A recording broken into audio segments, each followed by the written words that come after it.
Hey guys, இன்னைக்கு நான் உங்களுக்கு என்ன படம் கொண்டு வந்திருக்கேன்னா 2002ல ரிலீஸ் ஆன கேபின் ஃபீவர்னு ஒரு படம் தான். இந்த படத்தை தயவு செஞ்சு யாரும் சாப்பிட்டுட்டு இருக்கும்போது பார்க்காதீங்க.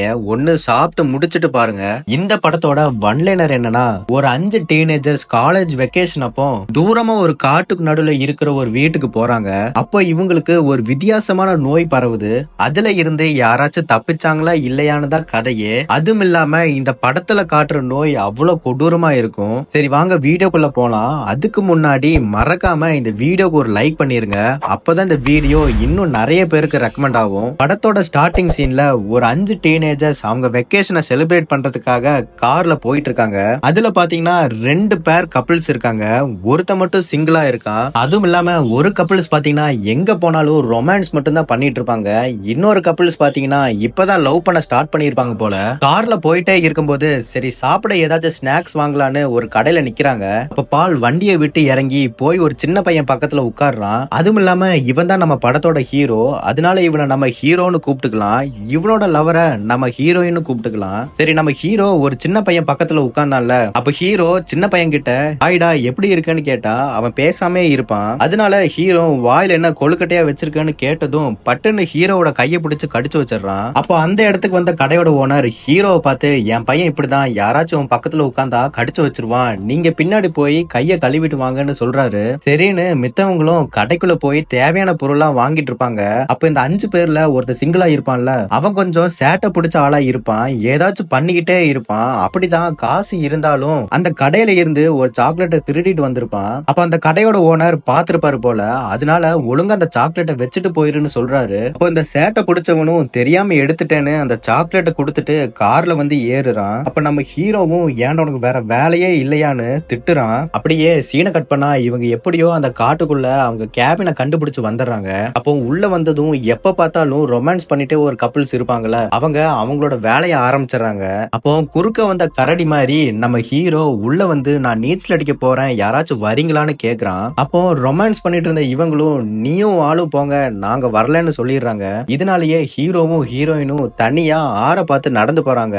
அப்போ இவங்க கூட சேட்டை பிடிச்சவன் ஒருத்தன் வந்தான்ல, அப்ப அவ என்ன சொல்றான்னா, நான் வேட்டையாட போறேன்னு ஒரு துப்பாக்கியை எடுத்துட்டு காட்டுக்குள்ள போறேன்னு சொல்லிட்டு போயிடுறான். அப்படியே சீனை கட் பண்ணா வேட்டையாட போறேன்னு சொல்லிட்டு அந்த சேட்டை பிடிச்சவன் போனால, அவன் முயலை சுடுறேன்னு நினைச்சிட்டு ஒரு மனுஷனை சுட்டுறான். இவனும் பயத்தோட கிட்ட போனா ஏன்டா என்ன சுட்டேன்னு ஒருத்த எந்திரிச்சு வரான். அவனை பாத்தீங்கன்னா ஏற்கனவே அவனுக்கு ஏதோ கொடூரமான நோய் இருக்கும் போல. மூஞ்சி கை கால்ல ஒரு மாதிரி இருக்கும். இதனாலேயே இந்த சேட்டை பிடிச்சவன் என்ன சொல்றான்னா, என் கிட்ட வராதீங்கன்னு சொல்லிட்டு இருக்கான். அதையும் மீறி இவன் கிட்ட வந்து எனக்கு உதவி பண்ணுன்னு கிட்ட வரான். பயந்து போன சேட்டை பிடிச்சவன் இந்த துப்பாக்கி எடுத்து கீழே சுடுறான். அப்ப அந்த நோய் வந்த ஆளும் பின்னாடி போய் ஒரு குழிக்குள்ள விழுந்துடுறாரு. அப்படியே நைட் ஆன மாதிரி காட்டுறாங்க. அப்ப இந்த 5 பேரும் ஒரு ஃபயர் கேம்ப் போட்டுட்டு ஜாலியா பேசிட்டு இருப்பாங்க. சரி ரெஸ்ட் ரூம் போலான்னு ஹீரோ எந்திரிச்சு திரும்பி பார்த்தா யாருன்னே தெரியாத ஒருத்தன் பட்டுன்னு வந்து நிக்கிறான். ஒரு செகண்ட் ஹீரோ பார்த்ததும் பயந்துடுறான். அப்ப புதுசா வந்தவன் என்ன சொல்றானா, நானும் உங்க கூட ஜாயின் பண்ணிக்கலாமான்னு கேக்குறான். அப்ப ஹீரோ, நாங்களாம் பர்சனல் விஷயத்த பத்தி பேசிட்டு இருக்கோம், அதனால உங்களுக்கு இடம் கிடையாதுன்னு சொல்றான். அப்ப புதுசா வந்தவன் என்கிட்ட ஒரு வித்தியாசமான ஒரு போதை பொருள் இருக்குன்னு சொன்னதும் அப்ப அங்க இருந்த எல்லாரும் வாங்க வாங்க என் பக்கத்துல உட்காருங்கன்னு அந்த புதுசா வந்த ஆளை கூப்பிட்டு உட்கார வைக்கிறாங்க. அப்ப புதுசா வந்தவன் என்ன சொல்றான்னா, எனக்கே வா எப்படி சமாளிச்சு வந்தேன்னு பாத்தீங்களான்னு அவன் மனசுல சொல்லிட்டு அவங்க பக்கத்துல போய் உட்கார்றான். கொஞ்ச நேரம் அவங்க கூட உட்கார்ந்து பேசிட்டு இருக்கும்போது மழை பெய்ய போற மாதிரி இருக்குன்னு சொல்லிட்டு புதுசா வந்தவன் அவன் டென்ட்டுக்கு போறேன்னு அவன் நாயை கூப்பிட்டு கிளம்பிடுறான். இவங்களும் அவங்களோட கேபின்குள்ள போயிடுறாங்க. அப்படியே அடுத்த சீன்ல ஹீரோயின் கிட்டாரை வச்சுட்டு பாடிக்கிட்டு இருப்பா. சுத்தி இருக்கிறவங்க எல்லாம் கேட்டுட்டு இருப்பாங்க.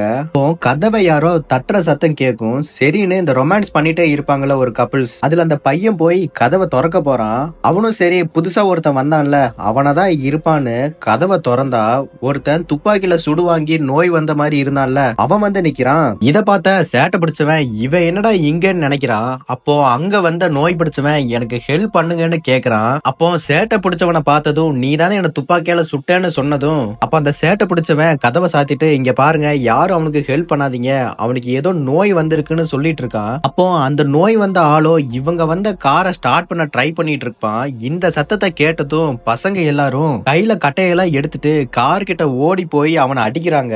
காருக்குள்ள இருந்த அவனோ கார் ஃபுல்லா ரத்த வாந்தி எடுக்கிறான். அப்படியே ரத்த வாந்தி எடுத்துட்டு காரை விட்டு கீழே இறங்கி ஹீரோயினை பார்த்து ஹெல்ப் பண்ணுங்கன்னு சொல்லிட்டு கிட்ட போறான். அப்ப குறுக்க ஹீரோ ஒரு தீக்குச்சி எடுத்துட்டு வந்து கிட்ட வராதீங்கன்னு சொல்லிட்டு நோய் வந்த ஆளை மிரட்டுறான். ஹீரோவும் பின்னாடி போன்னு சொல்றான். இதெல்லாம் கேட்காம அந்த நோய் வந்த ஆளும் ஹெல்ப் பண்ணுங்கன்னு முன்னாடி முன்னாடி வரான். அப்ப ஹீரோ தெரியாம அந்த நோய் வந்த ஆளோட கையிலேயே தீ வச்சு விட்டுறான். அப்ப தீயும் அந்த நோய் வந்த ஆள் உடம்பு ஃபுல்லா பரவி அவர் காட்டுக்குள்ள தீ பத்திக்கிட்டே ஓடுறாரு. அப்படியே சீனை கட் பண்ணா எல்லாரும் வீட்டுக்குள்ள உட்கார்ந்துட்டு பேசுற மாதிரி காட்டுறாங்க. அதுல ஹீரோ என்ன சொல்றானா, இந்த விஷயத்த போலீஸ் கிட்ட சொல்லலாம், நம்ம தான் எந்த தப்பு பண்ணலையேன்னு சொல்றாரு. அதனால எல்லாரும் இதான் சரின்னு நாளை காலையில சொல்லிடலாம்னு சொல்லிடுறாங்க. அப்படியே சீனை கட் பண்ணா அடுத்த நாள் காலையில காட்டுறாங்க.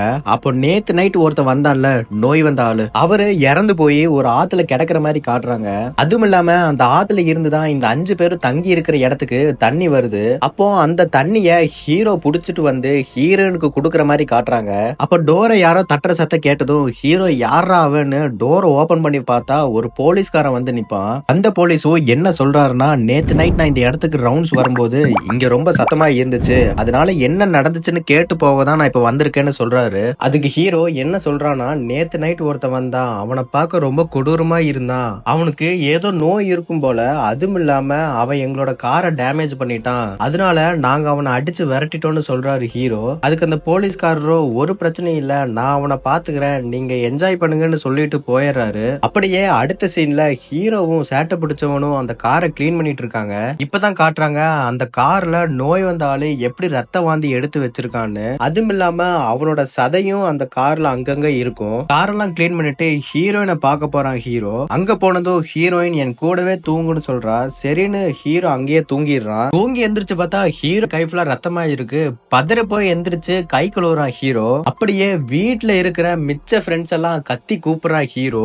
இப்பதான் காட்டுறாங்க ஹீரோயினோட தொட ஃபுல்லா ரத்தமா இருக்கும். அந்த இடத்துக்கு வந்த சேட்டை பிடிச்சவன் எல்லாரையும் அந்த ரூமை விட்டு வெளியே தள்ளி கதவை சாத்துறான். அப்புறம் வெளியே வந்த ஹீரோ, சேட்டை பிடிச்சவன், அப்புறம் இன்னொரு கப்பிள்ஸ் இருந்தாங்களே, அவங்க எல்லாரும் அவங்க உடம்புல ஏதாச்சும் ஹீரோனுக்கு இருக்கிற காயம் மாதிரி இருக்கான்னு லைட் அடிச்சு செக் பண்ணிட்டு இருக்காங்க. அப்படியே ஒரு பெட்டை எடுத்துட்டு இவங்க வீட்டுக்கு வெளியே ஒரு சின்ன ஸ்டோர் ரூம் மாதிரி இருக்கும். அங்க ஹீரோயினை கூப்பிட்டுட்டு போய் இனி நீ இங்கே இருன்னு ஹீரோனை இருக்க சொல்லிட்டு நான் ஏதாச்சும் உதவி கிடைக்குதான்னு பாக்குறேன்னு ஹீரோ சொல்லிட்டு போறான். அடுத்த நாள் காலையில அந்த சேட்டை பிடிச்சவன் கார் ஸ்டார்ட் ஆச்சு, வாங்க எல்லாரும் போலான்னு சொல்லி எல்லாரையும் கூப்பிடுறான். அதனால ஹீரோயினை கூப்பிட்டு போலான்னு அவ இருக்கிற ஸ்டோர் ரூம் ஓபன் பண்ணி பாக்குறாங்க. அங்க பார்த்தா ஹீரோயினோட நிலைமை ரொம்ப மோசமா இருக்கும். காலு ஃபுல்லா ஒரு மாதிரி காயமா ரத்தமா இருக்கும். சரி பரவாயில்லன்னு ஹீரோ ஹீரோயினை தூக்குறான். இந்த டைம்ல காரை எடுக்கலான்னு கார் கிட்ட சேட்டை பிடிச்சவன் போறான். அப்போ அவனுக்கு இருமல் வந்து ஒரே ரத்த வாந்தியா எடுக்கிறான். அதுவும் இல்லாம டிஷர்ட்டை தூக்கி பார்த்தா அவனுக்கும் அந்த நோய் வந்திருக்கும். அப்போ ஹீரோனை தூக்கிட்டு வந்தாங்கல்ல ஹீரோவும் இன்னொரு பொண்ணும், அவங்க ஹீரோயினை கார்ல உட்கார வைக்கும் போது ஹீரோயின் கார் ஃபுல்லா ரத்த வாந்தியா எடுக்கிறா. இத பார்த்த இன்னொரு கப்பிள்ஸ் இருந்தாங்கல்ல, அதுல இருக்கிற பையன் நீங்க எல்லாரும் ஹீரோயினை தொட்டுட்டீங்க, அதனால உங்களுக்கும் அந்த நோய் வந்திருக்கும் அப்படின்னு சொல்லிட்டு அவன் ஆளையும் ஃப்ரெண்ட்ஸையும் விட்டுட்டு அங்கிருந்து ஓடிடுறான். அப்படியே சீனை கட் பண்ணா அந்த சேட்டை பிடிச்சவன் மட்டும் ஸ்டார்டிங் சீன்ல ஒரு கடையில ஸ்நாக்ஸ் வாங்க போனாங்கல்ல அந்த கடைக்கு போறான். அங்க போனவன் அந்த கடையோட ஓனரை பார்த்து இங்க ஏதாச்சும் டாக்டர் இருக்காங்களான்னு கேக்குறான். அப்போன்னு பார்த்து அந்த கடையில ஒரு சின்ன பையன் யார பார்த்தாலும் கடிச்சிட்டே இருப்பான்ல, அவன் வந்து இந்த சேட்டை பிடிச்சவனோட கையிலேயே கடிச்சு வச்சிடறான். சேட்டை பிடிச்சவனும் காப்பாத்துங்கன்னு கத்துறான். அப்புறம் அந்த சின்ன பையன் அவனோட அப்பா கிட்டே ஓடிடுறான். அதாங்க அந்த ஷாப்போட ஓனர். இப்பதான் அந்த ஷாப்போட ஓனர் என்ன சொல்றாருன்னா, நான் ஏற்கனவே ஒரு பையனை இழந்துட்டேன், அதனால இன்னொரு பையனை என்னால இழக்க முடியாது, இவனுக்கும் எனக்கும் ஏதாச்சும் ஆச்சுன்னா நீதான் மொத்த காரணம் அப்படின்னு சொல்லிட்டு இந்த பிரச்சனையை இங்கேயே முடிக்கிறேன், கண்ணை எடுடான்னு கத்துறா ஷாப் ஓனர். இதை கேட்டதும் அங்கிருந்து சேட்டை பிடிச்சவன் கார் எடுத்துட்டு ஓடிடுறான். ஆனா அந்த ஷாப்போட ஓனர் காரை எடுத்துட்டு சேட்டை பிடிச்சவனை போட்டு தள்ளுறதுக்கு துரத்த ஆரம்பிக்கிறான். அப்படியே சீனை கட் பண்ணா இன்னொரு ரொமான்டிக் கப்பிள்ஸ் இருந்தாங்களா, அதுல அந்த பொண்ணை மட்டும் காட்டுறாங்க. அவ உட்கார்ந்து குளிச்சிட்டு இருப்பா. அப்போ அவ கால்ல சேவ் பண்ணிட்டு இருக்கும் போது அவளுக்கும் அந்த நோய் வந்த மாதிரி காட்டுறாங்க. அவளோட முதுகு ஃபுல்லா ஒரு மாதிரி காயமா இருக்கும். அப்போன்னு பார்த்து ஒரு துப்பாக்கி சத்தம் கேக்குது. அது வேற யாரும் இல்லைங்க, இந்த சேட்டை பிடிச்சவனை போட்டு தள்ளுறதுக்காக ஷாப்போட ஓனரும் அவரோட ஃப்ரெண்ட்ஸா தான் இருப்பாங்க. இந்த சத்தத்தை கேட்டதும் குளிச்சிட்டு இருந்த பொண்ணு வீட்டை விட்டு வெளியே வரா. வெளியே வந்ததும் ஒரு வெறி பிடிச்ச நாய் இந்த பொண்ணை போட்டு கடிச்சு பீஸ் பீஸ் ஆக்கிருது. இந்த நாய்க்கும் அந்த நோய் வந்திருக்கும் போல. இதெல்லாம் நடந்து முடிஞ்சதுக்கு அப்புறமா ஹீரோ பொறுமையா அந்த இடத்துக்கு வருவான். வந்து பார்த்தா அங்கங்க அந்த பொண்ணோட பாடி பார்ட்ஸா இருக்கும். இதெல்லாம் பார்த்துட்டு ஹீரோனுக்கு என்ன ஆச்சுன்னு அந்த ஸ்டோர் ரூம் ஓபன் பண்ணி பாக்குறான். அப்போ ஹீரோயினை அந்த நாய் உயிரோட சாப்பிட்டுட்டு இருக்கும். ஹீரோ டோர் ஓபன் பண்ணதும் அந்த வெறி பிடிச்ச நாய் ஹீரோவை துரத்த ஆரம்பிக்குது. ஹீரோவும் எப்படியோ கீழே கடந்த கன்னை எடுத்து அந்த வெறி பிடிச்ச நாயை சுட்டு தள்ளிடுறான். அப்போ ஹீரோனை வந்து பாக்குறான் ஹீரோ. அப்போ ஹீரோனோட நிலைமைய பார்த்துட்டு அழுதுட்டே சைட்ல ஒரு கம்பி இருக்கும், அதை எடுத்து ஹீரோயின் கஷ்டப்பட்டு சாவுறத பார்த்துட்டு ஹீரோவே ஹீரோயினை அடிச்சு கொண்டுறான். அப்படியே சீனை கட் பண்ணா அந்த சேட்டை பிடிச்சவன் கேபினுக்கு எப்படியோ வந்துடுறான். அப்போ ஹீரோ அவனை தூக்கி உள்ள கூப்பிட்டு போறான். சேட்டை பிடிச்சவனை தேடி அந்த ஷாப்போட ஓனரும் அப்புறம் அவனோட ஃப்ரெண்ட்ஸும் தேடி அந்த கேபினுக்கு வந்துடுறாங்க. அப்போ கதவு பக்கத்துல வந்தவங்க எப்படியோ கெஸ் பண்ணிடுறாங்க, சேட்டை பிடிச்சவன் கதவை பார்த்துதான் துப்பாக்கியை வச்சு ஏம் பண்ணிட்டு உட்கார்ந்துட்டு இருப்பான். அதனால கதவை பட்டுன்னு ஓபன் பண்ணி சேட்டை பிடிச்சவனை சுட்டு கொண்டுறாங்க.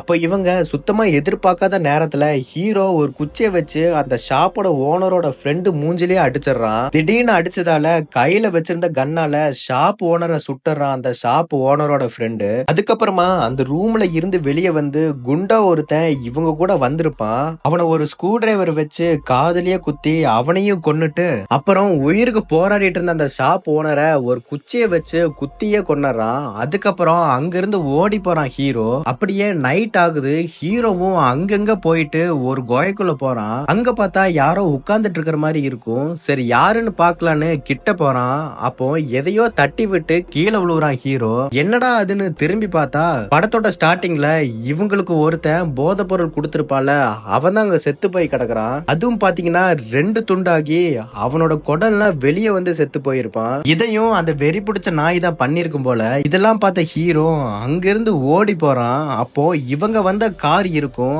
அதை எடுத்துட்டு ஸ்பீடா ரோட்ல போயிட்டு இருக்கும் போது ஹீரோ ஒரு மானை அடிச்சு அந்த மான் அந்த காரோட கிளாஸ்லயே மாட்டிக்கிட்டு ஹீரோட ஃபேஸ் ஃபுல்லா அந்த மானோட ரத்தமா ஊத்துது. எப்படியோ காரை விட்டு கீழே இறங்கி ரோட்ல ஆப்போசிட்ட பார்த்து நடக்க ஆரம்பிக்கிறான். அப்படியே சீனை கட் பண்ணா கொஞ்சம் பசங்களும் பொண்ணுங்களும் பாட்டு பாடிட்டு தண்ணி அடிச்சிட்டு இருப்பாங்க.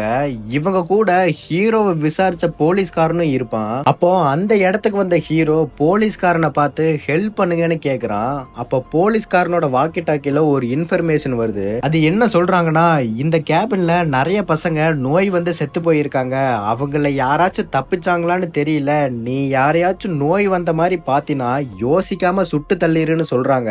இதை கேட்ட போலீஸ் சரி சரின்னு சொல்லிட்டு வாக்கி டாக்கிய வைக்கிறான். அப்போ அங்க இருந்த மிச்ச பசங்க எல்லாம் என்ன பாக்குறீங்க, அவனை சுட்டு தள்ளுங்கன்னு போலீஸ பார்த்து கத்துறாங்க. அப்ப போலீஸ் என்னால முடியாது, என்னோட கன் கார்ல இருக்குன்னு சொல்றான். இந்த டைம்ல ஹீரோ இவங்கள பார்த்து ஹெல்ப் பண்ணுங்கன்னு கிட்ட வரான். அப்ப ஹீரோ ஒருத்த மேலேயே ரத்த வாந்தி எடுக்கிறான். இத பார்த்த மிச்ச பசங்க எல்லாம் அந்த இடத்துல இருந்து தெரிச்சு ஓடி போயிடுறாங்க. ஹீரோவும் ஒரு கட்டையை எடுத்து போலீஸோட மண்டையில ஒரு அடியை போட்டு அங்கிருந்து ஓடி போறான். ஓடி போனவன் ஒரு ட்ரக்க பார்த்துட்டு அது முன்னாடியே மயங்கி விழுந்துடுறான். அப்படியே அடுத்த சீன்ல ஹீரோவை ஹாஸ்பிட்டல் அட்மிட் பண்ணிருக்கிற மாதிரி காட்டுறாங்க. அப்போ அந்த இடத்துக்கு போலீஸ் அப்புறம் டாக்டர் எல்லாம் வராங்க. அந்த போலீஸ்காரன் என்ன கேக்குறாங்கன்னா, ஒழுங்கா என்ன நடந்துச்சுன்னு தெளிவா சொல்லு அப்படின்னு ஹீரோ கிட்ட கேக்குறாரு. அதுக்கு ஹீரோ என்னோட ஃப்ரெண்ட்ஸ் எல்லாம் செத்துட்டாங்க அப்படின்னு சொல்லிட்டு அழுவுறான். சரி இவங்கிட்ட விசாரிக்கிறது வேஸ்ட்னு சொல்லிட்டு அந்த ரூம் விட்டு வெளியே போறாங்க. அப்ப இந்த டாக்டர் என்ன சொல்றாங்கன்னா, இப்படி ஒரு விஷயம் நாங்க நடக்கும்னு எதிர்பார்க்கவே இல்ல, நாங்க எப்படி இதை கண்ட்ரோல் பண்ண போறோம்னு எங்களுக்கு தெரியலன்னு சொல்றாங்க. அதுக்கு அந்த போலீஸ் ஆபீசர் என்ன சொல்றாருன்னா, இந்த விஷயத்த என்கிட்ட விட்டுருங்க, நான் பாத்துக்கிறேன்னு சொல்றாரு. இந்த படத்துல பாத்தீங்கன்னா இந்த நோய் எங்கிருந்து வந்துச்சுன்னு யாருமே சொல்லியிருக்க மாட்டாங்க. ஆனா இந்த ஏரியால இருக்கிறவங்க அப்புறம் இந்த போலீஸ் ஆபீசருக்குலாம் ஏதோ ஒரு ரகசியம் தெரிஞ்ச மாதிரியே காட்டுவாங்க. அப்படியே திரும்பி படத்துக்குள்ள வந்தா ஹீரோவை நான் பாத்துக்கிறேன்னு ஒரு போலீஸ் ஆபீசர் சொன்னார்ல, அவர் என்ன பண்ணி இருக்காருன்னா, ஹீரோவை தூக்கிட்டு போய் காட்டுக்குள்ள போட்டுட்டு வான்னு ஹீரோ ஒரு போலீஸ் ஆபீசரோட தலையை அடிச்சு உடைச்சான்ல, அந்த போலீஸ் ஆபீசர் கிட்டதான் ஹீரோவை காட்டுக்குள்ள போட சொல்லி இருப்பாங்க. இவனும் ஹீரோவை தூக்கி போடுறதுக்காக கார்ல போட்டு கொண்டு போயிட்டு இருப்பான். அப்படியே சீனை கட் பண்ணா காலையில ஆன மாதிரி காட்டுறாங்க. அப்போ ஒரு ரொமான்டிக் கப்பிள் இருந்தாங்கல்ல, அதுல இருந்த பையன் கூட இவங்களை விட்டு ஓடி போனால அவனை காட்டுறாங்க. இவனும் நைட்டு ஃபுல்லா சுத்திட்டு திரும்பி அவங்க தங்கியிருந்த கேபினுக்கே வரான். அங்க வந்தவன் வீட்டுக்குள்ள போய் பாக்குறான். வீடு அவ்வளவு கொடூரமா ஒரே ரத்தமா இருக்கும். இவனும் இவனோட ஃப்ரெண்ட்ஸ் எல்லாம் இறந்து போனதுனால அழுதுட்டே வீட்டை விட்டு வெளியே வரான். அப்ப அந்த இடத்துல போலீஸ் இருந்திருப்பாங்க போல. இவன் வெளியே வந்ததும் இவனை கண்ணா பின்னாடி சுட்டு அங்கேயே கொன்னுறாங்க. அதுக்கப்புறம் அந்த கேபின் முன்னாடியே அவனை போட்டு எரிச்சிட்டு போற மாதிரி காட்டுறாங்க. அப்படியே சீனை கட் பண்ணா ஒரு 2 சின்ன பசங்க ஒரு ஆத்துல தண்ணி பிடிக்கிற மாதிரி காட்டுறாங்க. அதுல இருந்து கொஞ்சம் தூரத்துலதான் ஹீரோவை தூக்கி போட்டுட்டு போயிருப்பான் அந்த போலீஸ்காரன். அந்த தண்ணில லெமன் ஜூஸ் போட்டு அந்த குழந்தைங்க அந்த போலீஸ்காரங்களுக்கே குடுக்கற மாதிரி காட்டுறாங்க. அப்படியே இன்னும் சில டீனேஜர்ஸ் அந்த இடத்துக்கு வெக்கேஷன் வர மாதிரி காட்டிட்டு படத்தை முடிக்கிறாங்க. எடுத்திருக்காங்க. இந்த படத்துக்கு இன்னும் 2 பார்ட் இருக்கும். அதை எக்ஸ்பிளைன் பண்ணி போடணும்னா கண்டிப்பா கமெண்ட் பண்ணுங்க. இந்த படத்துக்கு நான் கொடுத்த எக்ஸ்பிளனேஷன் பிடிச்சிருந்துச்சுன்னா மறக்காம லைக் பண்ணிருங்க. டெய்லியும் நான் ஒரு புது படத்தோட உங்களுக்காக வருவேன். அதனால மறக்காம சப்ஸ்கிரைப் பண்ணிருங்க. Bye guys.